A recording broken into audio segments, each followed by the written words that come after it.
noite, irmãos e irmãs. Estamos oferecendo uma meditação sobre o Evangelho deste 25º domingo do tempo comum do ano A.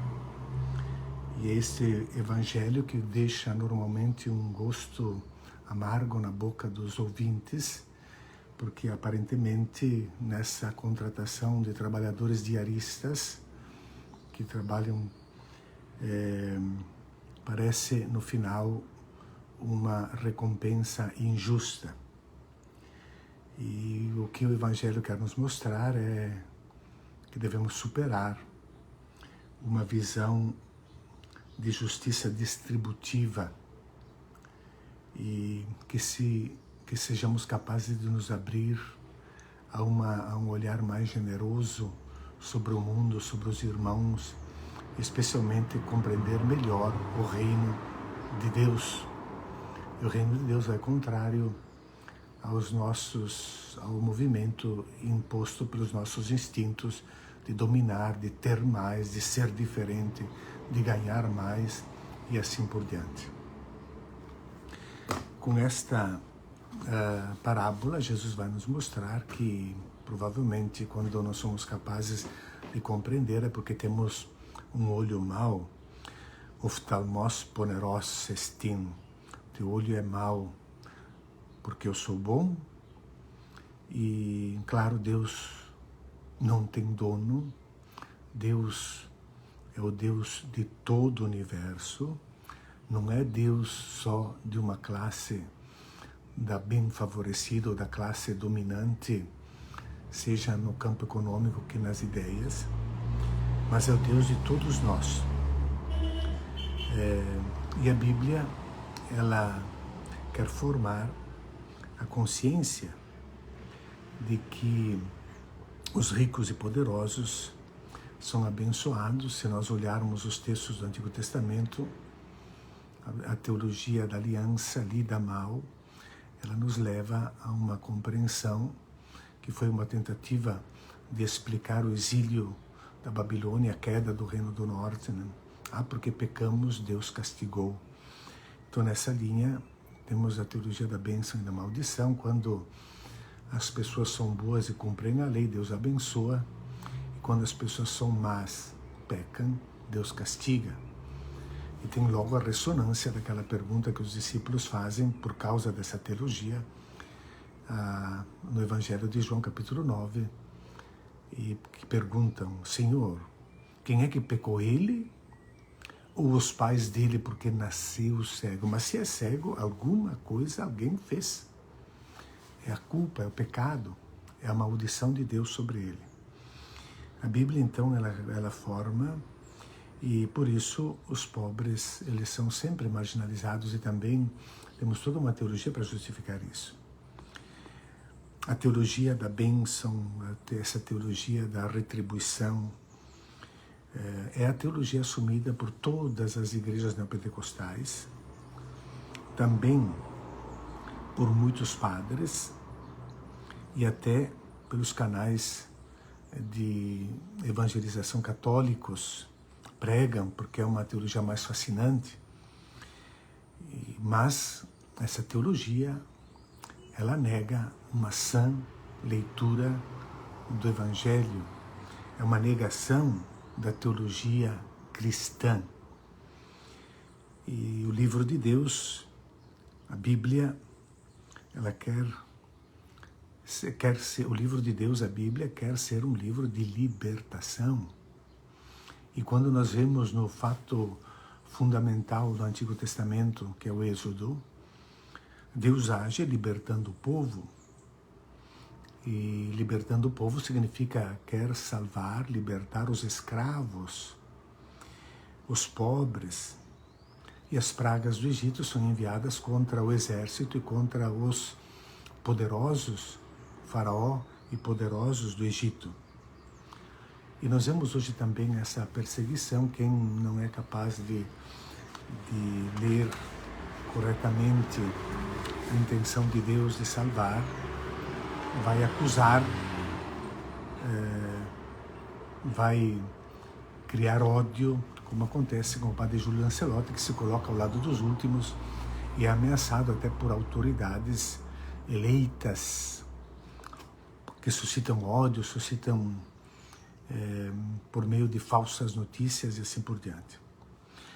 Podemos olhar logo o contexto da parábola de Mateus 21-16, chamada também essa parábola dos trabalhadores da vinha.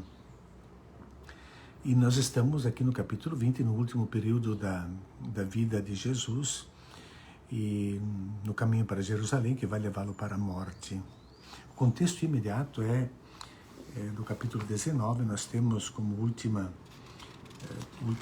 episódio a pergunta do jovem rico: e o que devo fazer para ganhar a vida eterna? Jesus responde, e depois a proposta de Jesus: vai e vende tudo o que tens, dá aos pobres, depois vem e segue-me. E então Jesus, diante dessa palavra, deixa desconcertados os apóstolos, e Pedro então vai fazer a pergunta, né? Então, quem poderá salvar-se? Né? E Jesus diz: para os homens é impossível, mas para Deus não. Pedro lhe responde: nós deixamos tudo e te seguimos, que será de nós? E então vem esse login de Jesus, que termina com aquela sentença: os primeiros serão os últimos serão os primeiros. Então Jesus começa a parábola dizendo: Deus é como um patrão que saiu de madrugada para contratar trabalhadores para a sua vinha. Essa parábola fica numa inclusão entre duas sentenças: os primeiros serão os últimos serão os primeiros. Nós temos aqui um ensinamento de Jesus que quer mostrar uma mudança radical no novo povo de Deus, que já tem um fundamento, capítulo 16, Pedro. E como é que deve ser então esse segmento, esse novo povo de Deus, que tem um novo fundamento, que não é mais a lei do Antigo Testamento. E Jesus começa mostrando isso por meio do anúncio da paixão, no capítulo 16, o discurso eclesial no capítulo 18, e tantos outros ensinamentos que vão levando o discípulo até anunciar a completa cegueira dos discípulos, que não compreendem essa novidade do reino de Deus, como nós ainda não somos capazes de compreender em boa parte. E termina em 20:34 com o anúncio da paixão e a incompreensão e cegueira dos discípulos. Logo depois, no capítulo 21-23, nós temos Jesus no ministério em Jerusalém, e ali o Mateus quer advertir os seus leitores, justamente judeus, que devem manter as distâncias da religião hebraica. Agora, o templo, os sacrifícios são rejeitados, porque o novo povo de Deus, fundado sobre aquela pedra que é a Igreja de Cristo, o testemunho dos apóstolos, essa nova comunidade, é o novo povo de Deus. E esse novo povo de Deus tem o seu templo, o seu sacrifício e o seu sacerdote, que é Cristo, como se revela no relato da paixão, dos capítulos 26 e 27. Esse povo vai chegar à sua plenitude, então, nos capítulos, podemos ler essa plenitude no discurso escatológico de Jesus, nos capítulos 24 e 25, e que esse povo também vai continuar anunciando a boa notícia, esse novo povo vai continuar anunciando a boa notícia do Evangelho, no capítulo 28, até os confins da terra. Então, Mateus é, por excelência, podemos dizer, o Evangelho da igreja, da comunidade, o Evangelho das novas relações no reino de Deus. E novas relações são esperadas, porque se trata aqui de um povo novo. Então a parábola ela vai narrar esse oikodespote, e comparado com ele, que sai já de manhã bem cedo, madrugada, para contratar trabalhadores para a sua vinha. Então a primeira parte vai narrando, depois dessa primeira, mais 4 incursões do dono da vinha na praça para contratar trabalhadores, horários diferentes. Provavelmente reflete isso uma situação de desemprego na hora da vindima. Deve ser recolhida a uva naquele dia, um dia que não chove, precisa bastante trabalhadores e por isso vai buscar de novo. Nós não podemos deixar despercebido que esse amargo que vem na boca porque todos ganharam a mesma coisa no final, temos uma resposta aqui. Por que estáis aqui o dia inteiro desocupados? Eles responderam, porque ninguém nos contratou. Nós vivemos uma sociedade que a maioria das pessoas, são milhões e milhões e milhões no Brasil, de desocupados, ninguém os contrata. Então não é porque são vagabundos, como vem a nós, não porque trabalharam pouco e assim por diante vem as nossas, não. Ninguém nos contratou. Tivessem sido contratados, teriam ocupado a sua vida, o seu dia, estariam mais felizes, mais realizados. Ninguém nos contratou. Ide também vós trabalhar na minha vinha, e nesse momento não promete mais nada. O que, na verdade, o Mateus quer, trazendo essa palavra de Jesus, é abrir os nossos corações.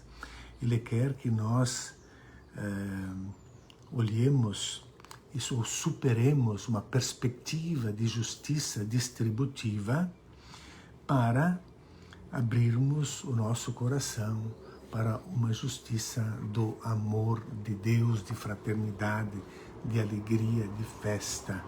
Então, claro, contratou esses trabalhadores e o foco da parábola justamente precisa ter essas diferentes horas e cargas de trabalho para mostrar a inversão de valores agora no novo povo de Deus, que prepara o reino de Deus, né?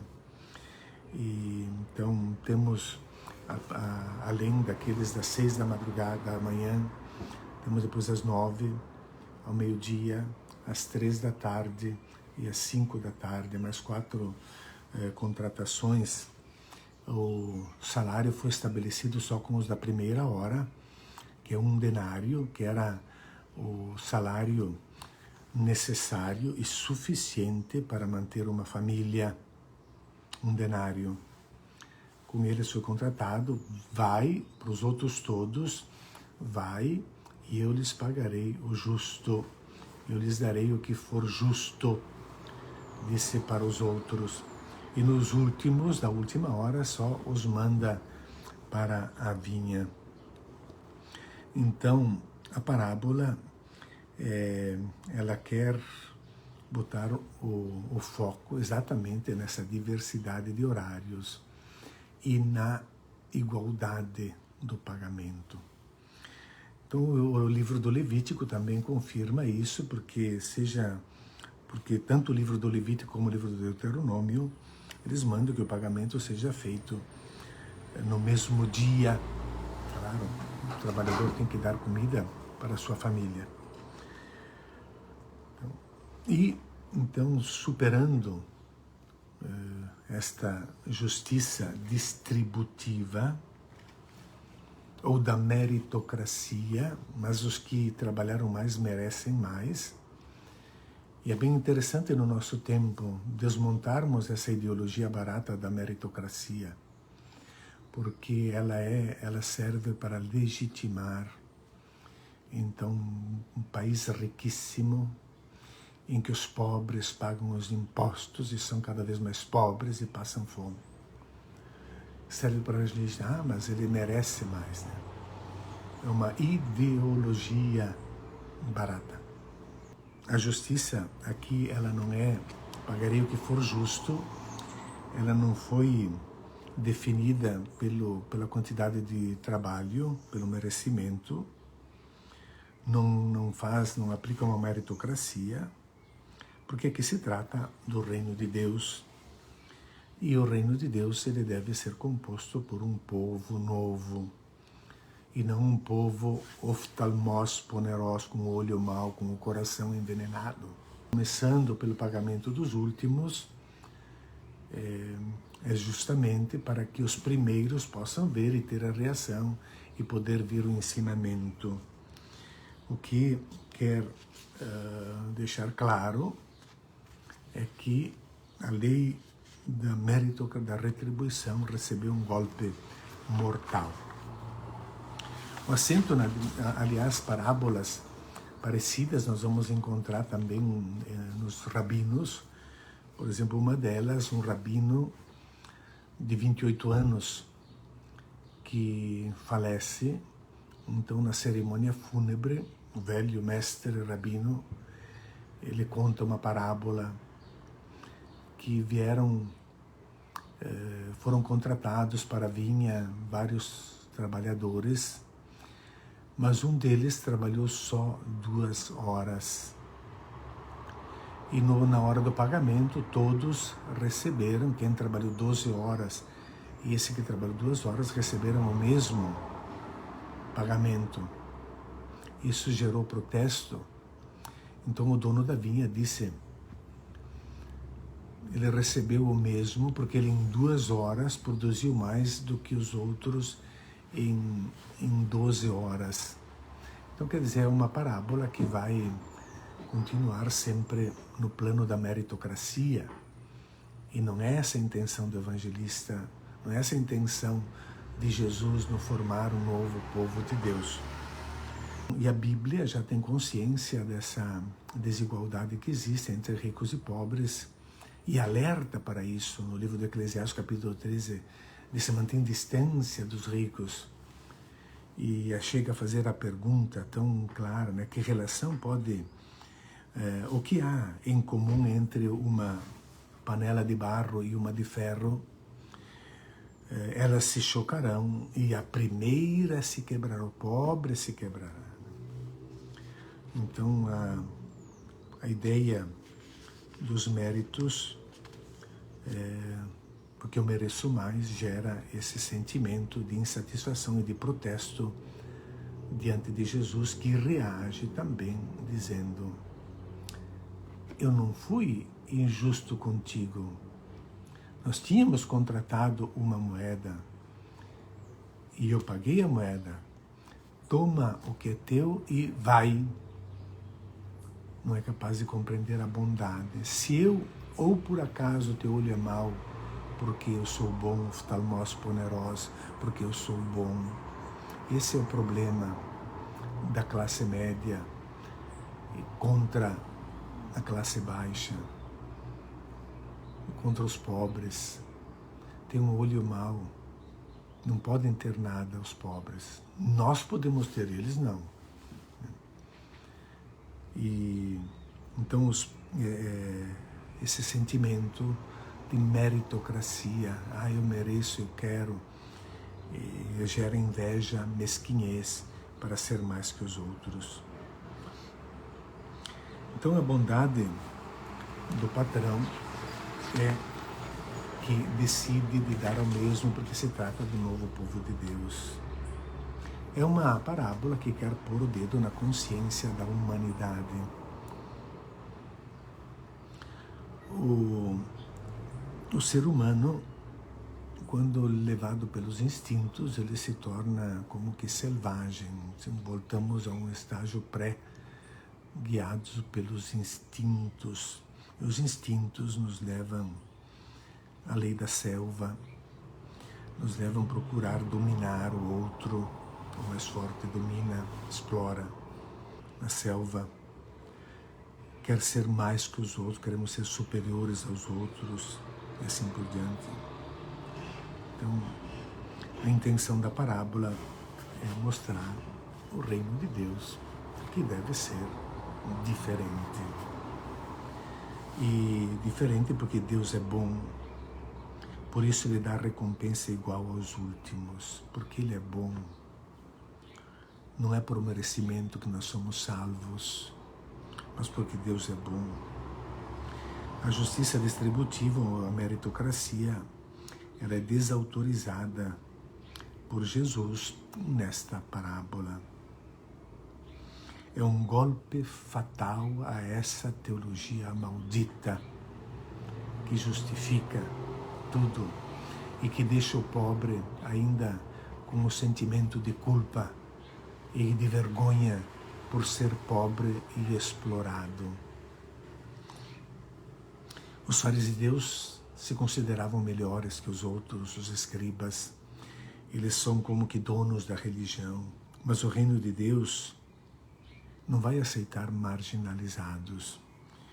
Quando o reino de Deus vier, não haverá mais lugar para inveja e para ciúmes. Aqueles que julgam possuir mais méritos que os outros devem aprender mais sobre a bondade de Deus para sermos irmãos. Ao jovem rico foi pedido entregar tudo e dar aos pobres. A elite orgulhosa naturalmente sente-se ameaçada pela lógica da parábola, pois Jesus acolhe e dá atenção aos últimos. O castelo da meritocracia começa a ruir. Jesus não concorda com essa teologia dominante. Porque Deus não tem dono, seu amor é para todos, grandes e pequenos, primeiros ou últimos, não faz diferença. E as diferenças é que nós queremos ser mais. E por que as diferenças? Porque o nosso olho é mau. E o olho é mau porque o olho é uma janela do coração, segundo a Bíblia.